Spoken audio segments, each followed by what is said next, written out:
नमस्कार साथियों, आप सभी का बहुत बहुत स्वागत है हमारे YouTube प्लेटफॉर्म पे। और जैसा कि मैंने लास्ट वीडियो में आपको जीडीपी के बारे में काफ़ी विस्तार से चर्चा की थी, तो उसी को आज आगे बढ़ाते हुए क्लास आपकी स्टार्ट करने जा रहा हूँ। दरअसल में कल लाइट जाने के कारण क्लास को वहीं पर रोकना पड़ा था, तो उसके लिए माफ़ी चाहता हूँ। लेकिन आज कोशिश करूँगा कि लगभग जितने भी कॉन्सेप्ट्स हैं, जितने भी मतलब कि जितने भी थ्योरीज़ हैं जीडीपी की, लगभग आज कंप्लीट करने की पूरी कोशिश करेंगे। क्योंकि जीडीपी यानी कि नेशनल इनकम ये बहुत ही कॉन्सेप्चुअल चैप्टर है, तो आपको थोड़ा पैशेंस रख करके आपको मेरे साथ क्लास को कंप्लीट करनी होगी। और ये मैं चैलेंज करता हूँ कि अगर आपने वीडियो कंप्लीटली आपने देख लिया, आपने चीज़ों को समझ लिया, तो आप कहीं भी किसी के साथ हवाबाजी या आप जीडीपी को आप समझा सकते हैं। तो चलिए स्टार्ट करते हैं। नेशनल इनकम, देखिए जैसा कि मैंने लास्ट वीडियो में आपको बताया था कि जीडीपी क्या होती है। देखिए जीडीपी का मतलब होता है ग्रॉस डोमेस्टिक प्रोडक्ट, यानी कि सकल घरेलू उत्पाद, यानी कि जीडीपी यानी कि ग्रॉस डोमेस्टिक प्रोडक्ट प्रोडक्ट सकल घरेलू उत्पाद। अब देखिए इसमें क्या होता है कि इसमें केवल हम प्रोडक्शन की बात करते हैं, केवल उत्पादन की बात करते हैं। जैसे एक किसान का वार्षिक कितना इनकम है, एक ट्रैक्टर वाले का कितना उसकी वार्षिक इनकम है, एक इंडस्ट्रीज का उसकी एनुअल इनकम कितनी है, उसके बाद में एक डॉक्टर का कितनी सालाना उसकी इनकम है, एक टीचर की कितनी उसकी सालाना इनकम है, एक जो जो जो जो डेयरी प्रोडक्ट बेच रहा है उसकी सालाना आय कितनी है। इस तरीके से हम देश की भी इनकम निकालते हैं। देश की इनकम निकालने के लिए हम ये चेक करते हैं कि देश में प्रोडक्शन कितना हो रहा है, यानी कि देश की इनकम कितनी है। और इनकम इनकम कम होगी जब आपके पास प्रोडक्शन होगा, जब आप घर में उत्पादन करेंगे। जैसे किसान गेहूँ उत्पादन करता है, चावल उत्पादन करता है, और सरसों उत्पादन करता है, आलू उत्पादन करता है, प्याज उत्पादन करता है, टमाटर उत्पादन करता है, बाजरा प्रोडक्शन करता है। इस तरीके से जो इंडस्ट्रीज होते हैं वो क्या करें, कार उत्पादन करेंगे, आपका शहद उत्पादन करेंगे, सीमेंट उत्पादन करेंगे, और उसके बाद cooler, refrigerator, mobile phones, laptops, bags, इसका प्रोडक्शन करेंगे। वहीं जो डेयरी प्रोडक्ट वाला होता है वो दूध प्रोडक्शन करेगा, उसके बाद में घी का प्रोडक्शन करेगा, मक्खन प्रोडक्शन करेगा। तो इस तरीके से क्या होता है, प्रोडक्शन होता है। तो जीडीपी में केवल हम काउंट किसे करते हैं, प्रोडक्शन को। लास्ट वीडियो मैंने आपको काफ़ी विस्तार समझाया हुआ है। तो आज भी सबसे पहले आपको लिखूंगा डेफिनेशन कि एक्चुअल में जीडीपी की डेफिनेशन क्या होती है, यानी कि ग्रॉस डोमेस्टिक प्रोडक्ट की वास्तविक में डेफिनेशन क्या होती है, उसका भी थोड़ा हम उसको आप विस्तार से समझाएंगे। तो चलिए आप लिखना स्टार्ट कर सकते हैं।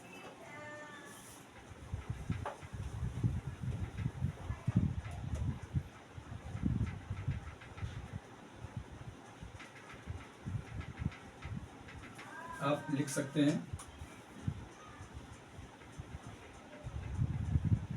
GDP is the total value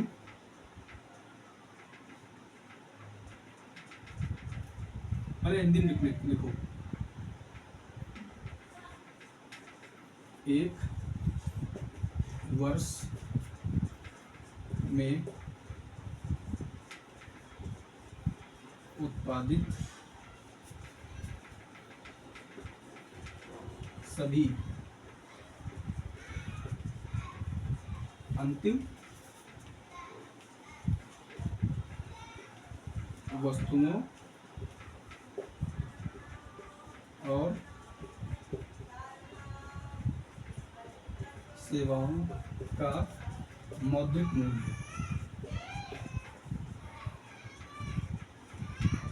मूल्य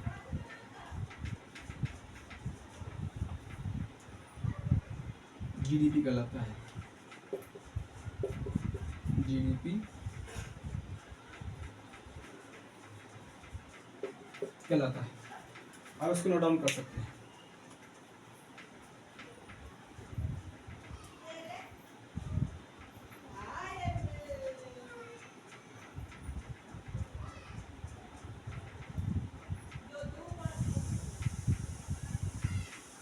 आप नोट डाउन कर लियोगा। देखिए इसमें मैं आपको कुछ बताना चाहता हूँ। देखिए अंतिम वस्तु, अंतिम वस्तु किसे कहते हैं? उत्पादित यानी कि आपका प्रोडक्शन सभी अंतिम वस्तुओं और सेवाओं का मौद्रिक मूल्य।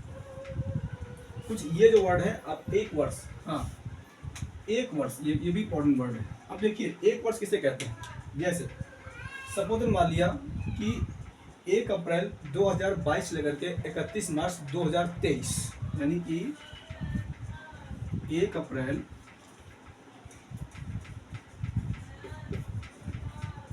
2023 से लेकर के 31 मार्च 2024, ये आपका एक होता है, आपका ये आपका होता है financial year.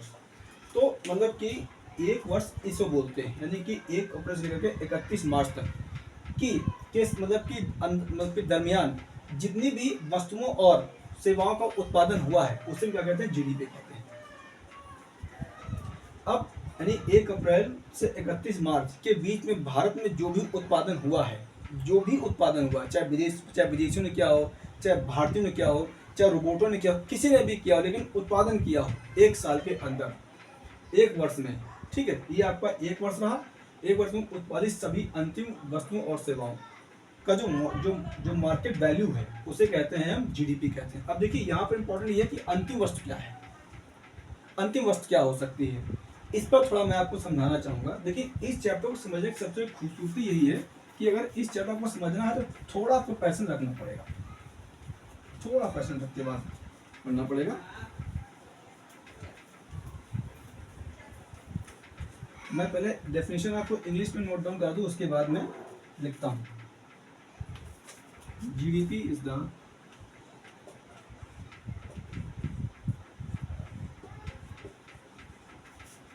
GDP is the total value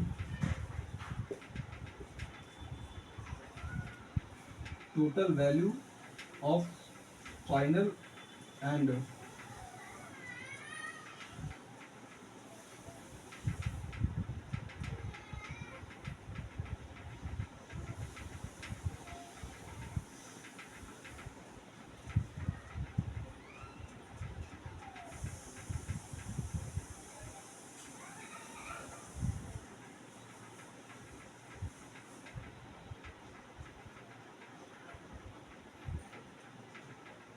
sorry थोड़ा सा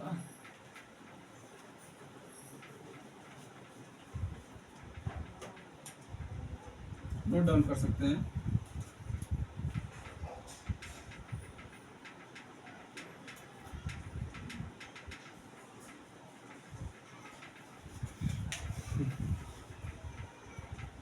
थोड़ा रुक जाइए।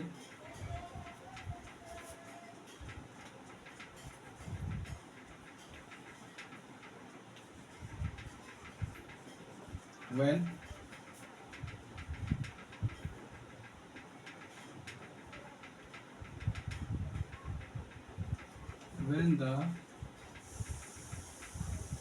total value of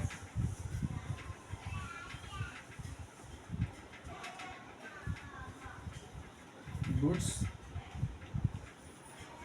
and services, when the total value of goods and services in a year produced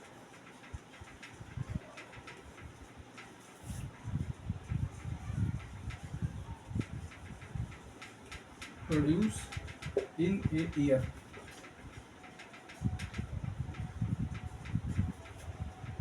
पहले फाइनल गुड्स लिखिए,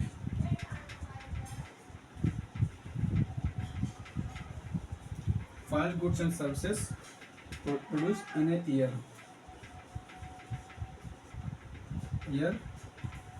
is called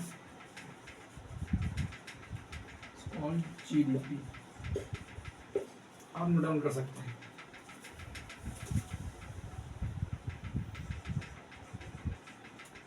when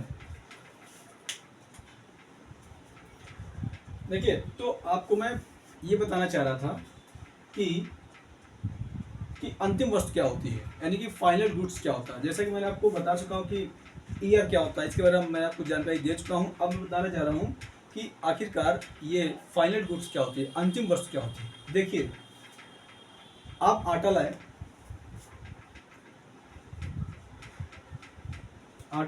या आप मैदा लाए, ठीक है,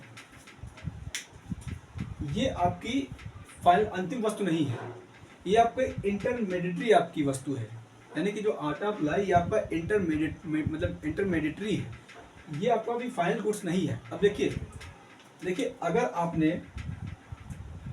आपने आटे से क्या किया, आटे से आपने ब्रेड बनाया, तो ब्रेड आपका क्या है, आपका अंतिम वस्तु है, क्योंकि ब्रेड को आप खाएंगे। जैसे आटे से आप बनाएंगे, रोटी बनाएंगे जो घरों में खाई जाती है, वो आपका अंतिम, मतलब ये आपका अंतिम उत्पाद है। यानी कि आपकी ये क्या है, जैसे जैसे जैसे आप मार्केट में देखते होंगे कि आपको बहुत सारे ब्रेड की कंपनियां, मतलब ब्रेड आपको दिखते होंगे दुकानों पर, तो आटे से ब्रेड बनता है। तो अगर आप कहीं, मतलब कि आपने आटा लाए, और आटा लाने के बाद में अगर आपने आटे से ब्रेड बना लिया, तो आपकी अंतिम वस्तु है। अगर, अब देखिए, ये तो आपका मतलब बिजनेस हो गया, लेकिन कुछ लोग होते हैं जो सेल्फ कंज्यूम करते हैं, आटा को खुद खाते हैं। तो जैसे कि आटा लाए, आपने घर में रोटी बनाई, वो खा लिया, तो रोटी अब क्या है, ये आपकी फाइनल गुड्स है, यानी ये आपकी अंतिम वस्तु है। यानी इसके बाद फिर ये जब ब्रेड बन जाएगी, इसको क्या आप खाएंगे, और रोटी भी आप घर में क्या खाएंगे, इसलिए आपकी ये अंतिम वस्तु है। जैसे मैदा कोई लाया, मैदा से हो सकता है किसी लोगों, मतलब किसी ने समोसा बनाया, या हो सकता है किसी ने, मतलब कि हमारे यहाँ तो नमक पारा कहते हैं, ये बनाया हो, या हो सकता है कि भटूरे बनाए हो, मतलब भटूरे बनाए हो। ये क्या है, ये आपकी अंतिम वस्तु है। समोसा क्या अंतिम वस्तु है। यानी आपने मैदा लाया, या आप बिस्किट्स बनते हैं आपके, ये भी कहने की आपकी, यानी कि फाइनल गुड्स है, यानी अंतिम वस्तु है।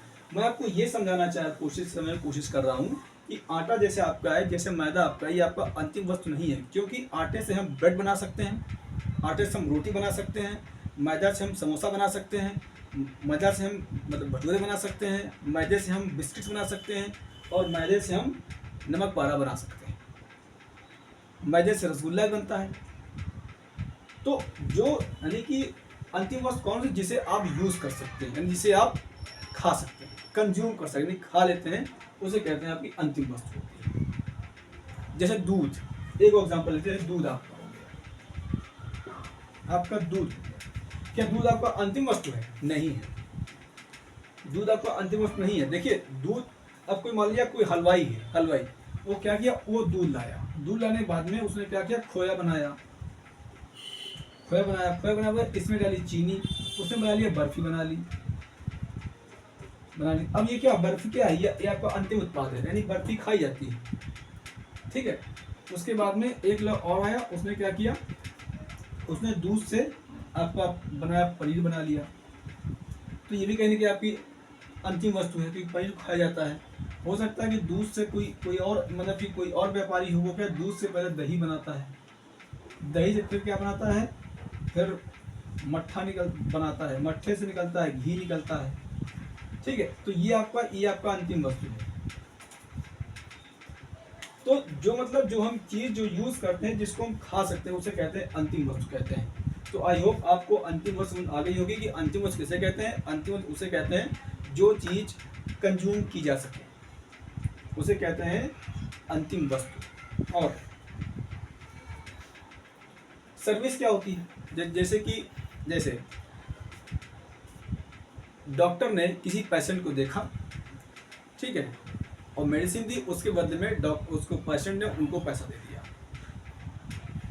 खत्म यहीं से।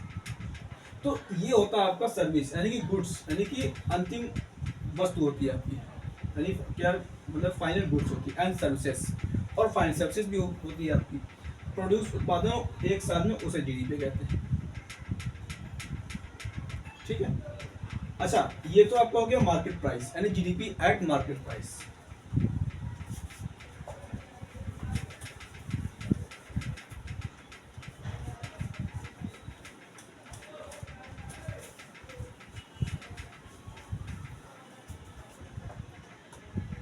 यानी ये आपका हो गया जीडीपी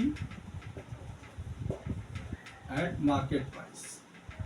अब मान लो कोई हमसे स्टूडेंट आया, कोई स्टूडेंट उठा 20 क्लास से और हमसे पूछा कि सर जो आप हमको बता रहे हो कि यानी कि जो मार्केट प्राइस के अकॉर्डिंग जो आप बता रहे हैं कि ये आपकी जीडीपी है, क्या ये सही है? तो उसके बाद में एक स्टूडेंट और बैठा था, वो भी उठ खड़ा हुआ, उसने कहा नहीं सर ये आप गलत बता रहे हैं। बोले गलत बता रहे हो? बोले हाँ। तो बोले सही क्या है? बोले सर देखिए ये तो आपने बताई मार्केट प्राइस में कि गेहूं का मतलब मार्केट रेट क्या है, चावल का मार्केट रेट क्या है, ठीक है, लेकिन उस पर कहीं टैक्स तो लगता होगा, सरकार के टैक्स तो लगाए जाते हैं, जिसे कहते हैं अप्रत्यक्ष कर बोलते हैं इनडायरेक्ट टैक्स, जैसे जीएसटी टैक्स लगता है। बोले हमने कहा हाँ यार लगता तो है कि मतलब कि इनडायरेक्ट टैक्स लगता है। तो सर कहते हैं कि प्रोडक्शन कैसे हो गया? कहीं न कहीं आपने प्रोडक्शन क्या किया, आपने सरकार के टैक्स को भी जोड़ लिया। तो जीडीपी कैसे आपकी हो गई? ये कैसी हो गई आपकी जीडीपी? मार्केट प्राइस हो गई। बोले तो फिर हमने कहा क्या करें? बोले सर आप इसको फैक्टर कॉस्ट में निकालिए, यानी जीडीपी एट फैक्टर कॉस्ट में निकालिए। जीडीपी एट फैक्टर कॉस्ट में निकालिए। बोले वो कैसे होता है? कैसे? सर देखिए अब इसमें आप क्या कीजिए, इसमें आप जैसे ये आपका मार्केट प्राइस निकला है, जीडीपी एट मार्केट प्राइस हमने कहा ठीक है। बोले आपका कीजिए जीडीपी एट फैक्टर प्राइस, मतलब फैक्टर प्राइस निकालिए। हमने कहा ठीक है चलिए। तो अब देखिए इसमें क्या करना होता है, जब आपको फैक्टर प्राइस जीडीपी निकालना होता है उसमें क्या करते हैं कि देखिए सरकार के जो टैक्सेस होते हैं ना, जैसे आप कार लेंगे, आप फ्रिज लेंगे, आप कूलर लेंगे, आप बैग लेंगे, आप क्या कहते हैं आप मोटर बाइक लेंगे, आप स्कूटी लेंगे, तो उस पर सरकार क्या लगाती है? इनडायरेक्ट टैक्स लगाती है। जैसे आप सोना खरीदेंगे, चांदी खरीदेंगे, डायमंड खरीदेंगे, खरीदते हैं, तो उस पर कहीं सरकार क्या इनडायरेक्ट टैक्स लगाती है। बोले हाँ सर लगाती है। तो बोले आप एक काम कीजिए कि सर आप जो जीडीपी आपने कैलकुलेशन किया है, जो आपने मार्केट प्राइस पर, उस पर आप जो सरकार के जो टैक्सेस हैं आप उनको हटा दीजिए। तो हमने कहा अच्छा। बोले हाँ ठीक है। तो हमने क्या किया कि इसमें हमने जो सरकार के टैक्स हैं वो हमने कर दिया माइनस, यानी कि इनडायरेक्ट टैक्स को मैंने कर दिया माइनस, जैसे कि जीएसटी, इसको हमने माइनस कर दिया।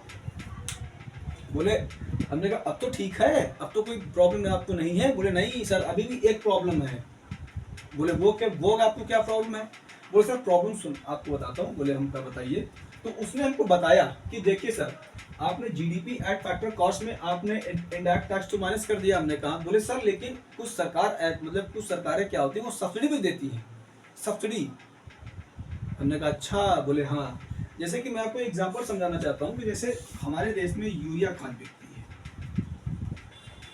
बिकती है, इसकी ओरिजिनल जो मार्केट वैल्यू है वो आपकी है 1000 रुपये बोरी, यानी कि 1000 रुपये की बोरी आपको मिलती है, मतलब कि आती है जहाँ से ये एक्सपोर्ट की जाती है, मतलब इम्पोर्ट की जाती है, 1000 रुपये बोरी पड़ती कीमत है इसकी यूरिया की।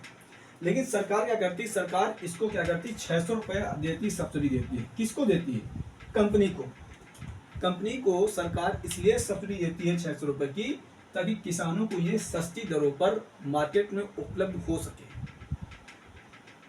और अच्छा कहीं ना कहीं जब सरकार आपको 600 रुपये सब्सिडी दे रही है तो कहीं ना कहीं इससे प्रोडक्शन हो रहा नहीं हो रहा है? इससे आपका प्रोडक्शन हो रहा है ना, क्योंकि जब आपको मतलब 600 आप घटा दो 400 की बोरी पड़ेगी आपको, ठीक, लेकिन ये भी 600 का काउंट हुए क्योंकि अगर हम मार्केट में इसकी कीमत देखेंगे तो वो 1000 रुपये ओरिजिनल कीमत है। लेकिन सरकार ने क्या किया? सरकार ने 600 रुपये सब्सिडी दिया किसानों को, सॉरी उस कंपनी को, कि आप एक काम कीजिए, आप सस्ती दरों पर किसानों को मुहैया कराइए यूरिया। उसने कहा ठीक है। तो 600 रुपये सरकार भर रही है कंपनी को और 400 में किसानों को ये बोरी पहुंचाई जा रही है ताकि किसान इसको सुविधापूर्वक खरीद सकें। वो हमका अच्छा। बोले हाँ। बोले सर आप ये भूल रहे थे, आप ये नहीं बता रहे थे। हमने कहा अच्छा ठीक है। तो इसका मतलब ये होगा कि इसको हम ऐड करेंगे, यानी जोड़ेंगे, सब्सिडी जोड़ दिया मैंने, ठीक है। तो ये आपकी निकल आई, यानी कि GDP at factor cost, GDP, यानी कि मतलब फैक्टर कॉस्ट में क्या किया जाएगा कि आपके इनडायरेक्ट टैक्स माइनस किए जाएंगे और सब्सिडी जोड़ दी जाएगी। आई होप आपको ये कॉन्सेप्ट समझ में आया होगा, आपके मस्तिष्क का सीमाओं का उल्लंघन नहीं हुआ होगा। अगर मस्तिष्क की सीमाओं का उल्लंघन हुआ है तो मैं एक बार आपको फिर से रिपीट कर सकता हूँ। देखिए, फिर से समझ सकते हैं। देखिए, जो मैंने आपको पहले डिफिनेशन लिखाई थी, definition GDP at market price, ठीक है, तो वो मार्केट वैल्यू थी। हमने मार्केट में काउंट कर लिया कि देखिए चावल 50 रुपये किलो है, गेहूँ 30 रुपये किलो है, ठीक है, आलू 30 रुपये किलो है, प्याज 60 रुपये किलो है, टमाटर 50 रुपये किलो है, ठीक है, और प्याज इतने रुपये किलो है, कार की कीमत इतनी है, एसी कीमत इतनी है, कूलर कीमत इतनी है, बैग कीमत इतनी है, बुक्स कीमत इतनी है, कपड़ों की कीमत इतनी है, ठीक है। तो उसमें क्या, उसमें आपने मतलब केवल मार्केट वैल्यू, जो मार्केट वैल्यू चल रही थी उसको आपने काउंट किया। लेकिन जब कोई आप सामान खरीदने जाते हैं, कोई आप वस्तु खरीदने जाते हैं, तो उस पर सरकार द्वारा इनडायरेक्ट टैक्स भी लगाए जाते हैं। जैसे आप दूध खरीदने जाते हैं तो दूध पे जीएसटी लगा हुआ है, ठीक है। जैसे आप एजुकेशन लोन लेते हैं उस पर जीएसटी लगा हुआ है। तो कहीं ना कहीं इनडायरेक्ट टैक्स, तो वो प्रोडक्शन का हिस्सा नहीं है, क्योंकि उसमें प्रोडक्शन, वो सरकार के टैक्सेस हैं, वो कैसे प्रोडक्शन हो सकते हैं। तो उसी को हमने क्या किया, माइनस किया, इनडायरेक्ट टैक्स घटा दिया, यानी कि जीएसटी घटा दिया, यानी गुड्स एंड सर्विस टैक्स को मैंने मतलब कि क्या इससे माइनस कर दिया, इससे जीडीपी एट फैक्टर कॉस्ट से। और उसके बाद में सरकार क्या करती है कि कुछ मतलब कि कुछ ऐसी फॉर्म्स हैं, कुछ मतलब कि जैसे किसान हैं, किसानों को क्या कहते हैं, सरकार सब्सिडी देती है। सरकार सब्सिडी इसलिए देती है ताकि किसानों को कम रेट पर यूरिया या और भी जो फर्टिलाइजर्स हैं, जैसे पोटास हो गया, ठीक है, आपका डीएपी हो गया, आपका मतलब कि पेस्टिसाइड, इंसेक्टिसाइड्स जो भी आपके हैं, अगर सरकार उन पे आप सब्सिडी दे रही है तो वो सब्सिडी जो आपकी है वो कहीं ना कहीं आपके प्रोडक्शन में काउंट किया जाएगा, क्योंकि वो कहीं ना कहीं प्रोडक्शन का हिस्सा है।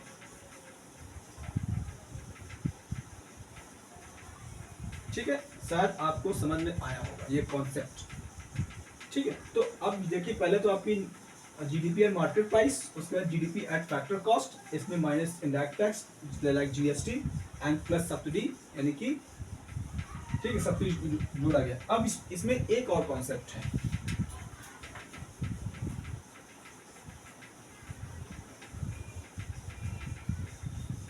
अब देखिए, अब एक इकोनॉमिक प्रोफेसर है, उन्होंने कहा आप क्या पढ़ा रहे हो, हमने कैसे जीडीपी पढ़ा रहा हूँ, बोले कहाँ तक पहुँचे, हमने कहा मैं पहुँचा हूँ क्या कहते हैं जीडीपी एट फैक्टर कॉस्ट में। हमने क्या किया कि इंडायरेक्ट टैक्स घटा दिया और सब कुछ जोड़ दिया। तो हमने कहा सर अब तो ठीक है, अब तो जीडीपी निकल आई। बोले नहीं, अभी तुम गलती कर रहे हो, बोले तुम मूर्ख हो, अभी तुम मूर्खता कर रहे हो। तो हमने कहा सर क्या, क्यों ऐसी क्या बात हो गई कि मूर्खता करे। बोले देखिए आपको बताता हूँ, देखिए जीडीपी एट फैक्टर कॉस्ट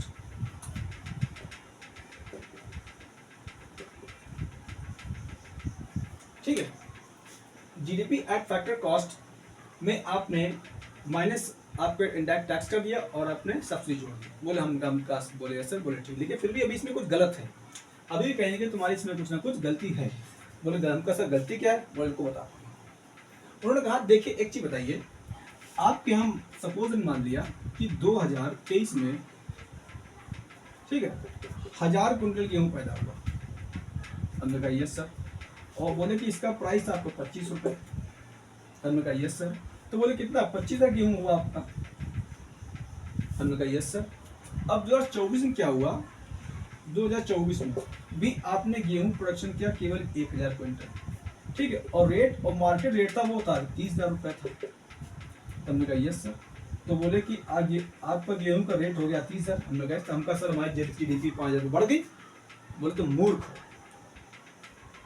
बोले तुम मूर्ख हो, जीडीपी नहीं बढ़ी, आपका प्रोडक्शन नहीं बढ़ा है, आपकी मतलब क्या बढ़ा, आपके जो मार्केट में जो दाम थे वो बढ़ गए हैं, यानी कहीं की महंगाई बढ़ गई है।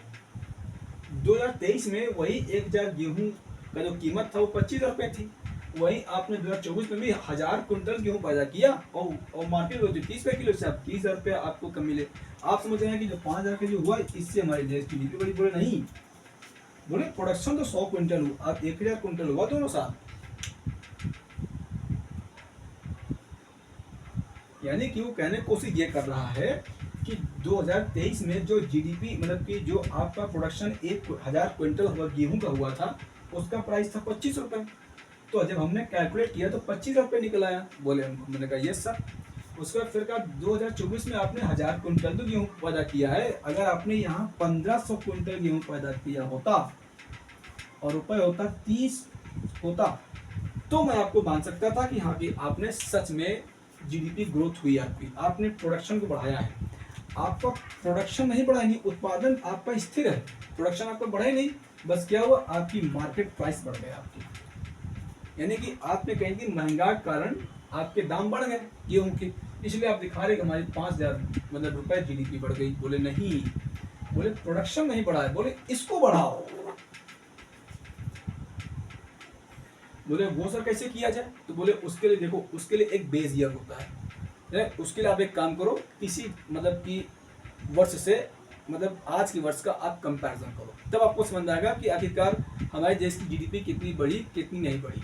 वो मैं आपको बताने जा रहा हूँ, आप क्वेश्चन होके बस सुनते रहिए।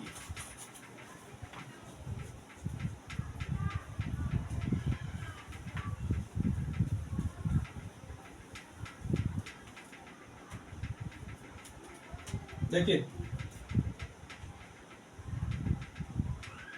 अप्रैल 2022, ठीक है,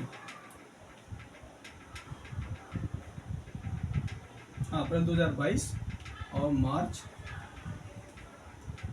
2023, ठीक है, ये आपको हो गया, एक फाइनेंशियल हो गया। उसके बाद में अप्रैल 2023 से मार्च 2024। अब देखिए मैं आपको बता रहा हूँ, कंपैरिजन बता रहा हूँ आपको, थोड़ा समझने की कोशिश कीजिए। यानी कि जीडीपी का कि अब जीडीपी कैसे निकलेगी, यानी वास्तविक जीडीपी कैसे निकलेगी, मैं आपको अभी थोड़ा पैशन होकर सुनते रहिए, सारी चीज़ आपको क्लियर कर दूंगा। देखिए 2022-23 में सपोज मान लिया कि कारों का मतलब 1000 कार का प्रोडक्शन किया गया, ठीक है, 5000 बाइक का प्रोडक्शन किया गया, ठीक है, 1000 कुंटल गेहूं का प्रोडक्शन किया गया, ठीक है। गेहूं कीमत मान लिया 25,000 रुपये, इसका मोटा मोटा आटा रख लिया मैंने 30,000 रुपये और इसका आटा रख लिया मैंने 1 लाख रुपये, यानी कि 1 लाख, ठीक है। तो अब क्या देखो, ये तो हो गया आपका प्रोडक्शन हो गया आपका 2022-2023 का। अब मैं आपको बताने जा रहा हूँ 2023-2024। अब देखिए 24 में क्या हुआ, 23-24 में क्या हुआ कि कारों का प्रोडक्शन हुआ आपका 1500, ठीक है, गेहूं का प्रोडक्शन हुआ आपका 2000 क्विंटल और मोटर बाइक का आप मतलब कि आपने प्रोडक्शन किया 10,000 बाइक बनाई आपने, ठीक है, और एसी आपने बनाई, इसमें मतलब मान लिया कि 2000 एसी थी, इसमें आपने 5000 एसी बना ली, ठीक है। तो आप मतलब कि इस ईयर को इस ईयर से कंपैरिजन कीजिए, यानी कि 2022-23 को 2023-24 में जब आप कंपैरिजन करेंगे तब आपको समझ आएगा कि हमारे देश की जीडीपी सच में बढ़ी है या नहीं बढ़ी, यानी स्थिर है। अब देखिए उसके लिए कैसे हम मापेंगे। देखिए 2022-23 में एसी जो का प्रोडक्शन हुआ था वो था 2000, वही 2023-24 में एसी की कितना प्रोडक्शन हुआ 5000, वही 2022-23 में गेहूं का प्रोडक्शन हुआ था 1000 क्विंटल, वही 2023-24 में गेहूं का प्रोडक्शन हुआ 2000 क्विंटल, ठीक है। वहीं पर आपकी कारों का प्रोडक्शन हुआ था आपका 500 कारें बनाई गई थी 2022-23 में, वहीं 2023-24 में कारें बनाई गई आपकी 1500, ठीक है। और उसके बाद आपने मोटर बाइक बनाई अपने 5000 2022-23 में, वही हमने 2023-24 में हमने मोटर बाइक का प्रोडक्शन कितना किया 10,000। तो कहीं कि हमारा क्या हुआ, प्रोडक्शन बढ़ा। और अगर 2022-23 की जो प्रोडक्शन था अगर सेम अगर 2023-24 में भी होता तो हमारा प्रोडक्शन नहीं बढ़ा, बस क्या है कि इसके रेट बढ़ गए बस केवल, और रेट कब बढ़ते जब महंगाई आती है। तो महंगाई जो मतलब कि इसके रेट बढ़ने से मतलब प्रोडक्शन अब मतलब जीडीपी आपकी नहीं बढ़ी, महंगाई के कारण जो प्रोडक्शन हुआ उसका रेट बढ़ गया। ठीक है, तो 1500 रुपया मतलब 1500 आपकी कार प्रोडक्शन हुआ, 2000 आपका गेहूं का प्रोडक्शन हुआ, 10,000 बाइक का प्रोडक्शन हुआ और 5,000 आपकी प्रोडक्शन हुआ एसी का। तो कहीं की मतलब कि 2022-23 के कंपैरिजन में 2023-24 में प्रोडक्शन बढ़ाया गया है, यानी कि बढ़ा हुआ है। इसलिए हम कम ये कह सकते हैं कि 2022-23 के मुकाबले 2023-24 में हमने प्रोडक्शन को बढ़ाया है। तो इसी कहते हैं रियल जीडीपी, यानी कि रियल जीडीपी कैसे कहते हैं कि पिछले साल की तुलना में, ठीक है, जो मतलब जो हमारा लास्ट ईयर जो है उसके कंपैरिजन में जो प्रेजेंट जो ईयर है उसमें जब वस्तुओं का प्रोडक्शन बढ़ता है, वस्तुओं से प्रोडक्शन बढ़ जाए तो उसे कहते हैं रियल जीडीपी। ठीक है, जैसे एक मैं आपको एग्जांपल थोड़ा समझाना चाहूँगा कि थोड़ी चीज़ क्रिटिकल चीज़ें आपको समझने थोड़ा, क्योंकि बहुत टेक्निकल टर्म्स हैं, इसमें थोड़ा समय लगेगा आपको समझने में, तो आप थोड़ा पैसेंस होकर समझने की कोशिश कीजिए। देखिए, जो भारत का जो मतलब बेस ईयर है यानी आधार वर्ष,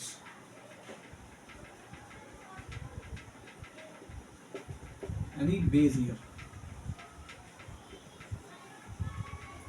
बेस ईयर क्या आपका आपका बेस ईयर है 2011 2012, यानी ये आपका बेस ईयर है। यानी जब भी सरकार को लगता है कि देश में प्रोडक्शन बढ़ा या घटा है, तो उसके सरकार क्या करती है कि 2012 के अकॉर्डिंग क्या करती है कि 2024 का जो ईयर चल रहा है इसमें ये चेक करती है प्रोडक्ट की 2011-12 प्रोडक्शन कितना हुआ था देश में और 2024 में प्रोडक्शन कितना बढ़ाया गया है, यानी कितना बढ़ा हुआ है। ठीक है, जैसे कि ठीक है 2011 और 12 में देश ने कितना उत्पादन किया, ठीक है, और 2024 में देश के लोगों ने कितना उत्पादन किया। अगर 11-12 के जो मतलब कि प्रोडक्शन के कंपैरिजन में 2024 में प्रोडक्शन अगर बढ़ाया गया है यानी बढ़ा है, तो हमने प्रोडक्शन को बढ़ाया है, तो हमारी कहीं जीडीपी जो है वो धीरे धीरे बढ़ रही है, धीरे धीरे बढ़ती जा रही है।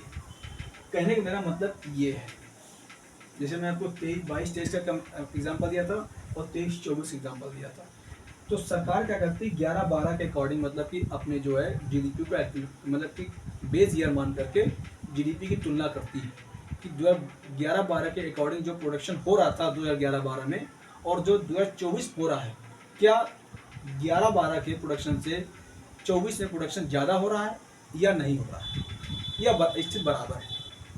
तो अगर स्थिति बराबर है तो भी हमारी जीडीपी नहीं बढ़ रही है, अगर प्रोडक्शन 11-12 से कम हुआ है तो भी हम जीडीपी माइनस में जा रही है, और अगर हमने प्रोडक्शन बढ़ाया तो कहीं हमारी जीडीपी दिनों दिन बढ़ रही है। कहने का मेरा सेंस, कहने का मेरा मतलब ये है। ठीक है, तो आप अब आपका नया एक और कॉन्सेप्ट निकल गया कि real GDP at factor cost.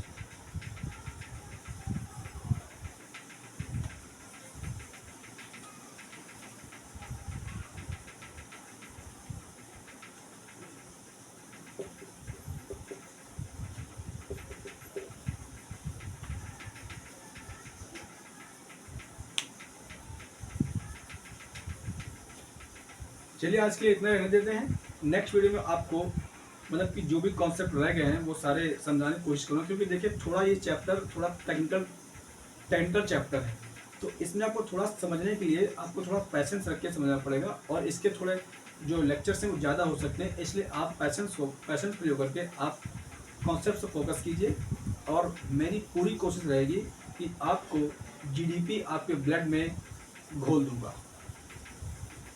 National income आपको कल आपको पूरी इन्फॉर्मेशन मिल जाएगी कि हम नेशनल इनकम कैसे निकालते हैं। ठीक है, कल आपको जो वीडियो पढ़ाएंगे उस वीडियो में आपकी कंप्लीट जो है नेशनल इनकम तक पढ़ा दिया जाएगा। तो आई होप आपको वीडियो पसंद आएगा। सेकेंड थिंग ये है कि आप हमारे चैनल को सपोर्ट नहीं कर रहे हैं, हम पूरी शिद्दत से आपको पढ़ा रहे हैं, पूरी मेहनत करके तत्परता से पढ़ाते हैं, क्योंकि बट आप लोग हमारा सपोर्ट ना बराबर कर रहे हैं। तो आपसे रिक्वेस्ट है कि आप हमारे वीडियोस को ज़्यादा से ज़्यादा लोगों तक शेयर कीजिए, हमारे चैनल को ज़्यादा सब्सक्राइब कीजिए, और लाइक नहीं करें तब भी चलेगा, लेकिन हमारे वीडियो को आप शेयर कर दीजिए और कमेंट जरूर कीजिए। कि जैसे कल एक सर ने कमेंट किया था कि I am your new subscribers, तो सुन के बहुत अच्छा लगा कि कम से कम कोई तो है जो हमारे चैनल को प्रमोट कर रहा है, कोई तो जो हमारा सपोर्ट कर रहा है। तो आई होप आपसे रिक्वेस्ट है कि हमारे चैनल को सपोर्ट कीजिए और शेयर कीजिए, क्योंकि देखिए फ्री में आपको चीज़ें पढ़ाई जा रही हैं, तो थोड़ा तो बहुत आपका नैतिक कर्तव्य बनता है, नैतिक दायित्व बनते हैं कि आप हमारे चैनल को थोड़ा सब्सक्राइब कर सकते हैं, शेयर कर सकते हैं, इतना तो आप कर ही सकते हैं। इसमें कोई पैसा भी नहीं लगना है और ज़्यादा मैं बोलूँगा नहीं। आपको बहुत बहुत धन्यवाद। वंदे मातरम।